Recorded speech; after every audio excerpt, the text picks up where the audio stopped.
Welcome back to your channel that is click and benefits. Students, आज हम बात करने वाले हैं आपके एक नए प्रैक्टिकल की, जो कि आप जानते हैं कि आपका 12th क्लास में 12th बोर्ड में सेलिवरी एमाइलेज की एक्शन से रिलेटेड 2 प्रैक्टिकल आपके वहाँ पर होते हैं, जिसमें हमें जानना होता है कि सेलिवरी एमाइलेज डिफरेंट पीएच पर एंड डिफरेंट टेम्परेचर पर किस तरीके से वर्क करता है। ठीक है, तो जैसे कि आप यहाँ देख भी सकते हैं कि ये जो प्रैक्टिकल है यहाँ पर 8 बी से स्टार्ट हो रहा है। यहाँ पर 8B से इसलिए स्टार्ट हो रहा है क्योंकि इसका जो ए पार्ट है वो अलग है, जो कि फ़िलहाल इस साल आपके सिलेबस में नहीं है। उसमें सिर्फ आपको सेलिवरी एमाइलेज को देखना होता है किस तरीके से वो काम कर रहा है नहीं कर रहा है, लेकिन यहाँ पर हमें पीएच एंड डिफरेंट टेम्परेचर के बेस पर हमें यहाँ पर काम देखना होता है कि किस बेस पर ये काम करेगा सेलिवरी एमाइलेज। तो हम 8.B पढ़ रहे हैं, यानी कि यहाँ पर हम फिलहाल करने वाले हैं कि salivary to study the effect of 3 different pH. हम यहाँ पर 3 डिफरेंट पीएच लेने वाले हैं।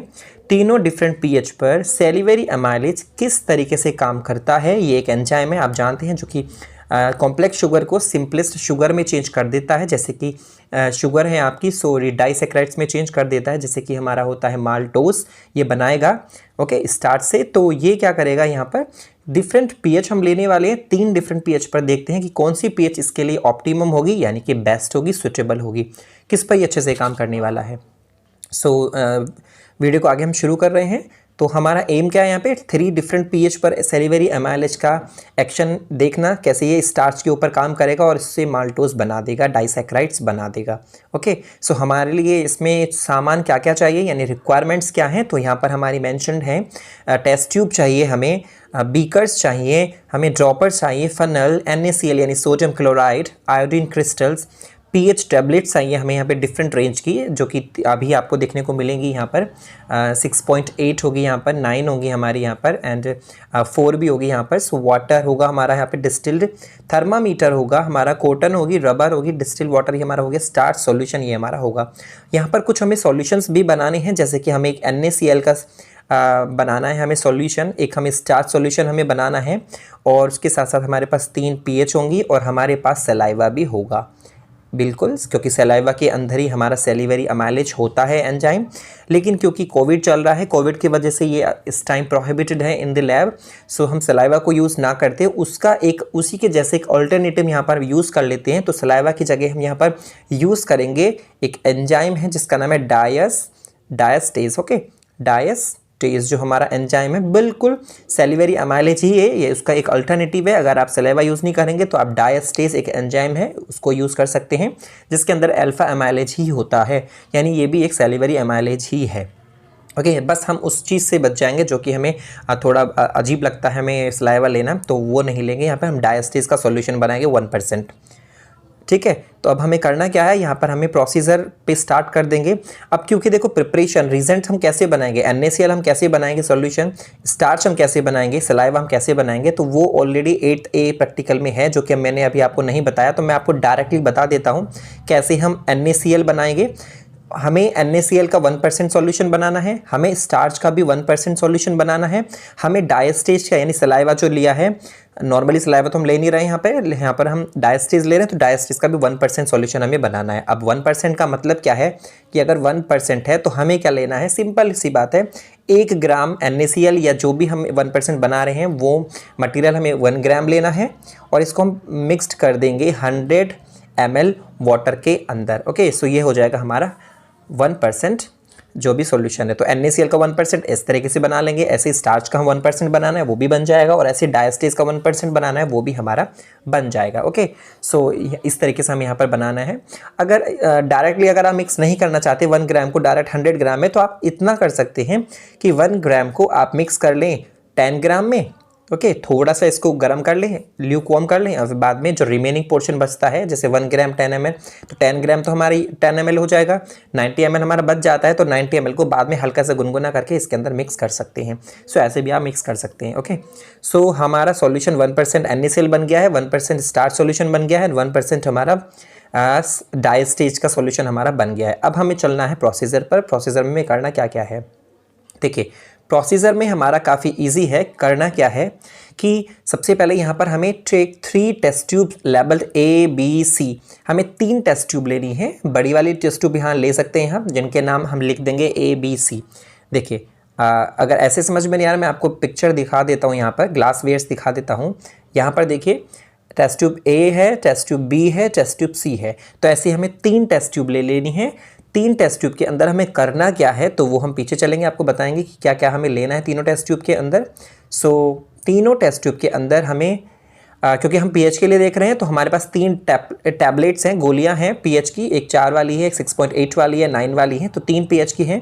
तो मैं टेस्ट ट्यूब ए के अंदर क्या करना है, जो हमने सॉल्यूशंस बनाए थे डिफरेंट जैसे, तो टेस्ट ट्यूब ए के अंदर 5 ml, टेस्ट ट्यूब बी के अंदर भी 5 ml, टेस्ट ट्यूब सी के अंदर भी 5 ml, ये लेना है हमें स्टार सॉल्यूशन जो हमने 1% वाला बनाया था। तो 5-5 ml तीनों में डाल देंगे।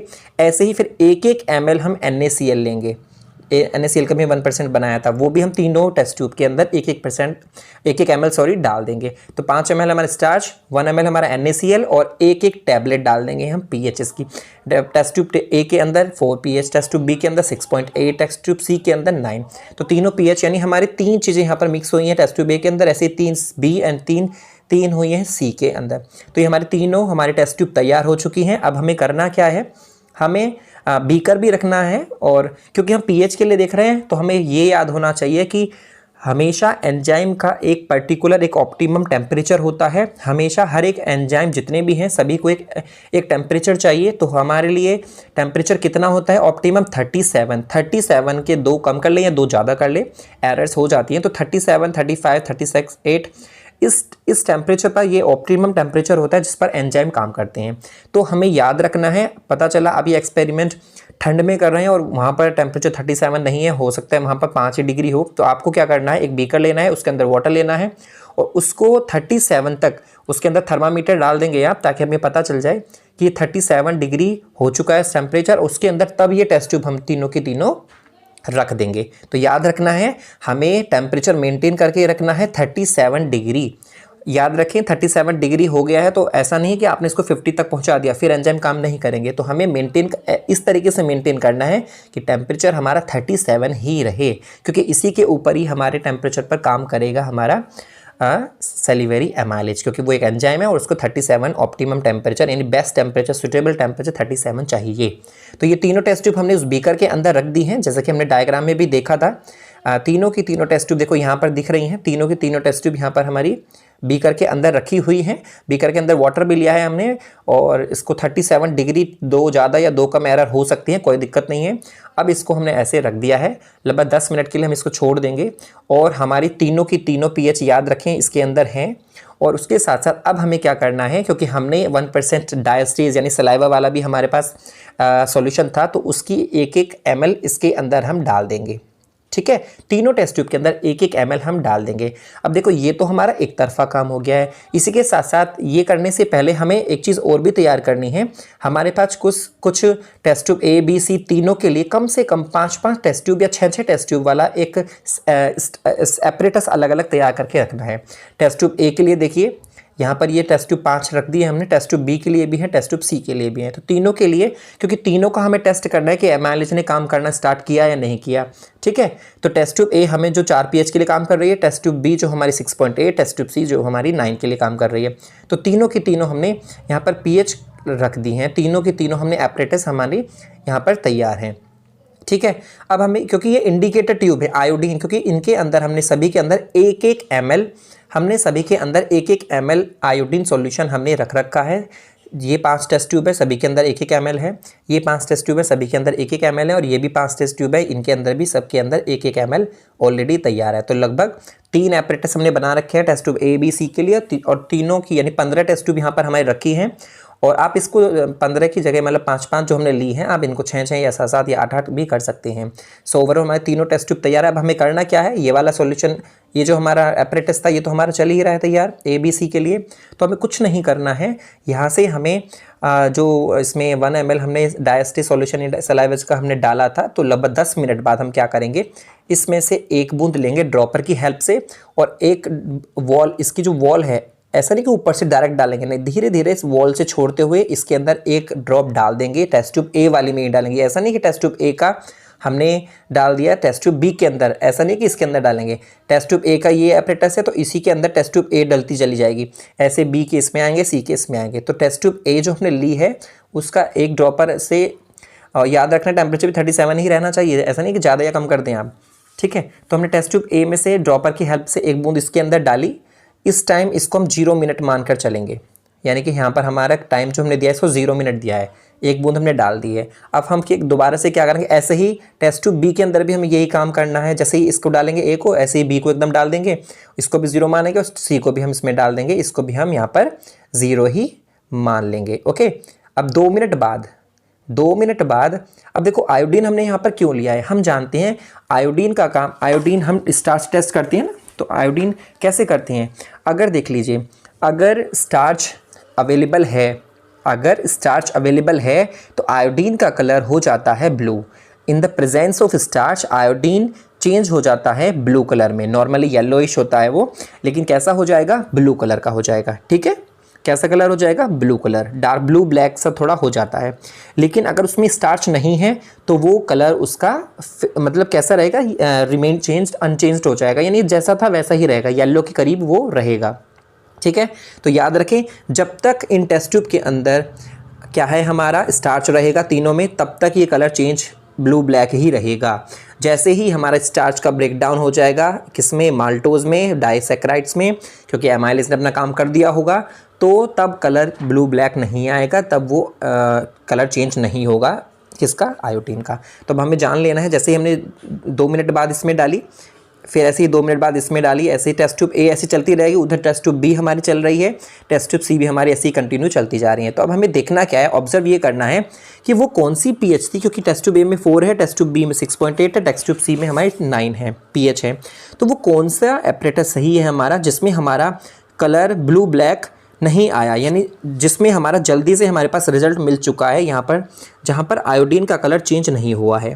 तो देखिए हमारा 6.8 वाली जो टेस्ट ट्यूब है, यानी टेस्ट ट्यूब बी वाली जो है, वहाँ पर हमारे जो 10 मिनट लिखा है यहाँ पर, इस जगह ब्लू कलर फेड्स हो जाता है, यानी जो ब्लू कलर बनता है वो ब्लू कलर नहीं रहेगा, वो अब हमारा नॉर्मली कलर जो आयोडीन है वो आ जाएगा। इसका मतलब ये है, देखो यहाँ पर हमारा स्टार्च है तो इसलिए ब्लू, यहाँ पर भी स्टार्च हमारा जब तक टेस्ट ट्यूब ए में था, जो ऊपर हमने एक्सपेरिमेंटल ट्यूब बनाई है, तब तक ये ब्लू ही रहेगा। लेकिन जैसे जैसे स्टार धीरे धीरे का ब्रेकडाउन होगा तो धीरे धीरे ब्लू ब्लैक जो कलर है वो धीरे धीरे फेड होने लगेगा। तो 2 मिनट 0 मिनट वाला जो दिखा है यहाँ पर ब्लू ही है डार्क, लेकिन धीरे धीरे यहाँ पर फेड होने स्टार्ट हो गया, यहाँ पर और हल्का कलर हुआ और डायरेक्ट जैसे 10 मिनट पर पहुँचा तो यहाँ पर वो कलर बिल्कुल ब्लू ब्लैक गायब हो चुका है। इसका मतलब ये है कि जो हमारा 6.8 वाली जो पीएच है वो बेस्ट है, ऑप्टिमम है। लगभग 10 मिनट के करीब इसका एक्रोमिक पॉइंट यहाँ पर बन गया है। एक्रोमिक पॉइंट आपसे एग्जाम में पूछ सकता है ये कौन सा पॉइंट है, तो आपको ये याद रखना है कि ये वो पॉइंट है जहाँ पर हमारा सैलिवरी एमाइलेज ब्लू कलर को चेंज कर देता है, यानी ब्लू कलर हमारा नहीं आता, यानी कि हमारा इसका मतलब ये है कि उस 10 मिनट वाले पॉइंट पर हमारा सैलिवरी एमाइलेज ने पूरा काम कर दिया है। स्टार्च का ब्रेकडाउन किस में चेंज कर दिया है, उसको स्टार्च को माल्टोज में, सिंपल शुगर में, डाइसैकेराइड्स में। तो इससे ये पता चलता है कि स्टार्च यहाँ पर नहीं है। तो 10 मिनट के लगभग, वो भी ये भी याद रखना है कि कौन सी पीएच बेस्ट थी, 6.8 वाली पीएच पर ही ये काम हो रहा है। 6.8 वाली जो पीएच है वो ऑप्टिमम पीएच है सैलिवरी एमाइलेज के लिए, यानी कि वो इस पर अच्छे से काम करता है। लेकिन अगर दूसरी पीएच की बात करें 4 और 9, तो यहाँ पर अभी भी हमारा ब्लू ब्लैक ही आ रहा है, यानी हो सकता है कि ज़्यादा टाइम ले, हो सकता है कि 16 मिनट 18 मिनट पर जाकर ये थोड़ा बहुत यहाँ पर कलर चेंज हो, ब्लू ब्लैक कलर थोड़ा चेंज हो। तो इससे ये पता चल गया है कि हमारा जो बेस्ट पीएच है वो है हमारी 6.8, सबसे बेस्ट पीएच होती है। ठीक है, और ये ऑप्टिमम पीएच भी हम इसको बोलेंगे। और यहाँ पर एक्रोमिक पॉइंट 10 मिनट आया है। एक्रोमिक का मतलब समझ गए होंगे आप कि एक ऐसा पॉइंट जहाँ पर हमारा सैलिवरी एमाइलेज पूरी तरीके से माल्टोज में चेंज कर देता है स्टार्च को। ठीक है, जहाँ पर अच्छे से काम कर दिया है उसने। सो आई होप कि ये तो पीएच का था हमारा, जो आपको समझ में आ गया होगा। अब हमें सिर्फ चलना है टेम्परेचर की तरफ। 3 डिफरेंट पीएच पर तो हमने देख लिया कि किस तरीके से वो काम करता है। यहाँ पर आप ऑब्जर्वेशंस देख सकते हैं।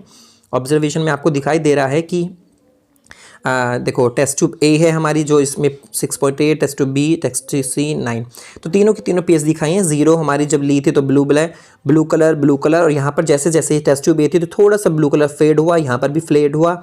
ठीक है, और हमारे पास ये जो बी है इसमें फेड हुआ, देखो यहाँ पर लिखा ब्लू कलर फेड्स।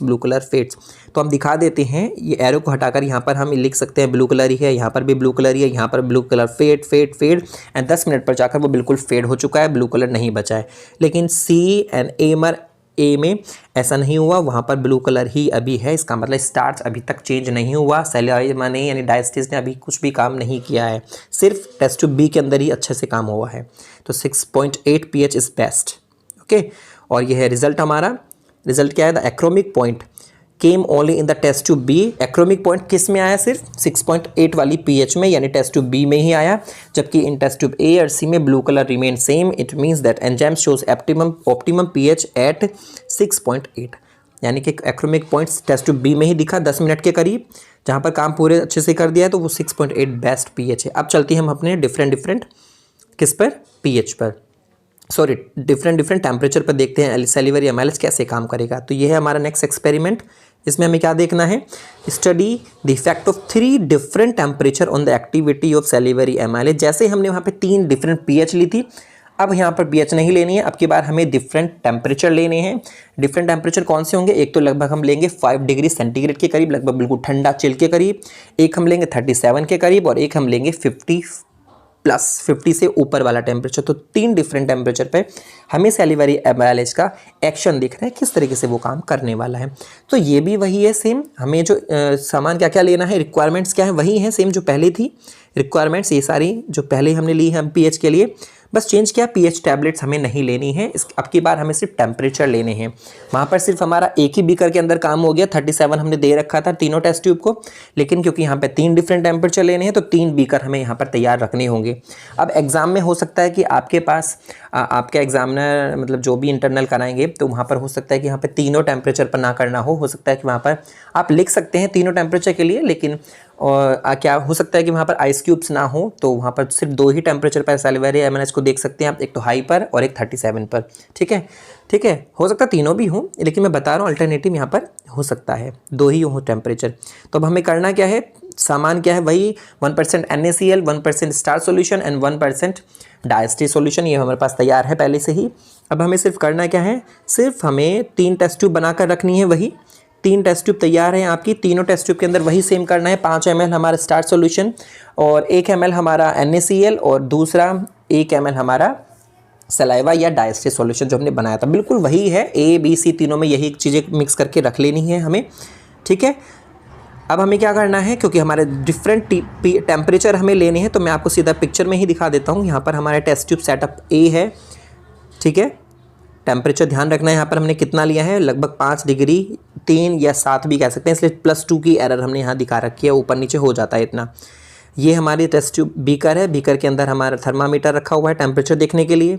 ये टेस्ट ट्यूब A है, जिसके अंदर हमने क्या क्या मिक्स किया है, 5 ml स्टार्च सॉल्यूशन, 1 ml हमारा NaCl है और 1 ml हमारा सलाइवा यानी डायस्टेज है। ये हमारा यहाँ पर लिखा हुआ भी है। इसकी हमारे इंडिकेटर ट्यूब्स भी हमने बना रखी हैं, जिसके अंदर 6 टेस्ट ट्यूब हमने ली हैं, तो वो भी हमारी तैयार है। सबके अंदर 1-1 ml हमारा आयोडीन सॉल्यूशन तैयार है। अब चलते हैं हम सीधा टेस्ट ट्यूब बी की तरफ, सेटअप बी की तरफ। इसमें हमारा टेम्परेचर हमने 37 + 2 करके लिया है, 35 भी हो सकता है, 36 भी हो सकता है, 38 भी हो सकता है। और बीकर के अंदर हमारा थर्मामीटर है, टेस्ट ट्यूब बी है, जिसके अंदर 3 चीज़ें मिक्स हैं, 5 ml star solution, 1 ml NaCl और 1 ml हमारा सलाइवा यानी डायस्टेज। और इसकी भी 6 टेस्ट ट्यूब तैयार है, जिसको हम इंडिकेटर ट्यूब्स बोल रहे हैं, और इसको हम बोलते हैं experimental tube. ABC experimental tube है ना, क्योंकि वही एक्सपेरिमेंट शो करने वाली हैं। ऐसे ही C है हमारा, जिसके अंदर हमने टेम्परेचर लिया है 50+, जिसको हम 70 भी बोल रहे हैं यहाँ पर। 50+ का मतलब है 50 से ऊपर कितना भी आप ले सकते हैं। तो ये है हमारा टेम्परेचर के लिए नापने के लिए हमारा टेस्ट ट्यूब C है। तीनों चीज़ें इसमें भी मिक्स हैं, 5 ml starch, 1 ml NaCl, 1 ml हमारा सलाइवा। अब हमें लगभग 5-10 मिनट के करीब इसको मेंटेन करके रखना है, और उसके बाद हम स्टार्ट करेंगे 0 रीडिंग से। इसमें डाल देंगे और इसको 0 रीडिंग मान लेंगे। ठीक है, वही ड्रॉपर की हेल्प से हम इसमें एक बूंद डाल देना है यहाँ पर। ये जो इसके अंदर सॉल्यूशन है, तीनों में सेम ऐसे ही करना है, तीनों को एक साथ ही करते रहना है, कि जैसे कि एक बूंद इसमें से ली A में से पहले टेस्ट ट्यूब में, ऐसे ही B में से लेंगे, ऐसे ही C में से एक बूंद लेंगे और इसको 0 रीडिंग मान लेंगे। अब हमें 0 रीडिंग मानने के बाद क्या करना है, अब हमें फिर 2 मिनट बाद लगभग 2 मिनट हमें बीच बीच में 2 मिनट का ही गैप देना है, जैसे ऊपर भी दिया था, यहाँ पर भी 2-2 मिनट का गैप देंगे और ऐसे ही कंटिन्यू करते चले जाएंगे। अब हमारे पास होगा क्या, हमारे पास एक एक्रोमिक पॉइंट जरूर आने वाला है, लेकिन वो किस में पहले आने वाला है, हमारे पास आएगा 37 वाले टेम्परेचर पर, क्योंकि ये है सुटेबल टेम्परेचर, सभी एंजाइम के लिए यही होता है। तो इसमें हमारा एक्रोमिक पॉइंट लगभग 10 मिनट के करीब हमारा यहाँ आ जाएगा, इसलिए यहाँ लिख भी दिया है ब्लू कलर फेड्स। ठीक है। तो ये एक्रोमिक पॉइंट है। कोई आपसे एग्जाम में पूछता है कि एक्रोमिक पॉइंट टेम्परेचर पर कौन सी टेम्परेचर पर आता है, 37 पर लगभग 10 मिनट के करीब वो आ जाता है। यानी कि जब 10 मिनट तक हम पहुंचते हैं तो तब तक हमारा सैलिवरी अमाइलेज ने हमारा 37 डिग्री टेम्परेचर पे काम पूरा कर दिया है। उसने इसके अंदर जो स्टार्च था उसको चेंज कर दिया है डाइसैकेराइड्स में, यानी कि माल्टोज शुगर, सिंपल शुगर में। ओके, सो यहाँ पर हमारा ये काम 10 मिनट के लगभग एक्रोमिक पॉइंट आ चुका है और हमारा काम पूरा हो चुका है। इसने जो हमारा ब्लू ब्लैक कलर होता है आयोडीन का जो बनता है सलाइवा, जब तक स्टार्च रहता है तो ब्लू ब्लैक होता है। तो इसका मतलब यहाँ पर स्टार्च था, यहाँ पर भी स्टार्च है, यहाँ पर भी स्टार्च है, यहाँ पर स्टार्च थोड़ा थोड़ा चेंज होने लगा है, यहाँ पर भी थोड़ा थोड़ा चेंज होने लगा और लगभग 10 मिनट पर आकर स्टार्च बिल्कुल कंप्लीटली चेंज हो गया है सिंपल शुगर्स में, माल्टोज में। तो एक्रोमिक पॉइंट 10 पर हमारा आ चुका है। इसका मतलब 37 डिग्री जो टेम्परेचर है वो होता है सुटेबल, यानी कि optimum temperature, best suitable temperature for enzymes. वो इसी पर ही काम करेंगे। अब हम बात करते हैं ऊपर और नीचे वाले टेम्परेचर की। तो 5 पर क्या हुआ है और 70 के करीब जो टेम्परेचर था, तो यहाँ पर काम नहीं होगा। देखो हमारा ऑब्जर्वेशन पे सीधा चलते हैं, ना ही 70 पे उसने काम किया ना 5 पे, सिर्फ 37 पे गया। तो ऑब्जर्वेशन ये वही टेबल है हमारी, इसमें आप लिख सकते हैं 5 पर क्या हो रहा है, कुछ नहीं हो रहा है। 37 पे हमारा चेंजेस कैसे आए थे आपको पता है, 70 पे भी हमारा नहीं हो रहा है। सो देखो 37 पर हमारा क्या होता है, यहाँ लिखा है रिजल्ट में, enzymes is active at maximum rate and takes less time to reach the achromic point. सबसे कम समय उसने लिया है 37 पर, एकदम से एक्रोमिक पॉइंट उसका आ चुका है। लेकिन अगर बात करें 5 एंड 70 पर, तो सैलिवरी एमाइलेज वहाँ पर रिएक्ट नहीं करता है, did not react in this test tube, indicating that enzyme amylase is deactivated या डीनेचर्ड। ओके, सो यानी कि अगर 5 की बात करें तो एंजाइम हमारा हो जाता है डीएक्टिवेट, यानी कि एक्टिविटी उसकी बंद हो जाती हैं ठंडे टेम्परेचर पर, कम पर। लेकिन 70 प्लस का जो टेम्परेचर था वहाँ पर हो जाता है वो डीनेचर, यानी टूटने फूटने लगता है। तो वहाँ पर उनके एक्रोमिक पॉइंट बहुत ही देर में आएंगे या ना भी आए। लेकिन 37 पर बेस्ट था, उसने अच्छे से मैक्सिमम एक्टिविटी शो की। सो आई होप कि आपको दोनों एक्सपेरिमेंट समझ में आ गया होगा और अच्छे से आप उसको एक्सपेरिमेंट को अपने प्रैक्टिकल में कर भी देंगे, तो इसमें कोई कन्फ्यूजन नहीं होगी। बाकी इस पूरी PDF के अंदर क्वेश्चनिंग है भी कि किस तरीके से क्या क्या क्वेश्चंस पूछे जा सकते हैं, आपको सारी चीज़ें पता हैं। सो अगर मैं एक क्वेश्चन की बात करूं, जैसे क्वेश्चन नंबर 4 है, the experimental setup kept at 5 and 70 do not give achromic point, explain why. Simple सी बात है, 5 और 70 वाले टेम्परेचर पर क्यों हमारा एक्रोमिक पॉइंट नहीं आता है सेटअप में। तो आपको पता है कि 5 पर क्या होता है, इनएक्टिव हो जाते हैं एंजाइम, 70 पर हमारे डीनेचर हो जाते हैं। यहाँ पर वो एंजाइम काम ही नहीं कर रहे हैं, तो किस तरीके से आपको एक्रोमिक पॉइंट एक ऐसा पॉइंट ला कर दे देंगे जहाँ पर एंजाइम काम कर देता है, जहाँ पर स्टार्च चेंज हो जाता है सिंपल शुगर में। सो ये यहाँ पर पॉसिबल नहीं है। So what is the temperature, optimum temperature for the action of salivary amylase, तो वो तो आपको पता है 37 ऑप्टिमम टेम्परेचर। ऑप्टिमम का मतलब best suitable temperature for any activity of enzyme. So I hope कि आपको समझ में आ गया। अगर वीडियो अच्छी लगी है तो प्लीज़ लाइक कर दीजिए, शेयर कर दीजिए अपने फ्रेंड्स के बीच में। So thank you so much.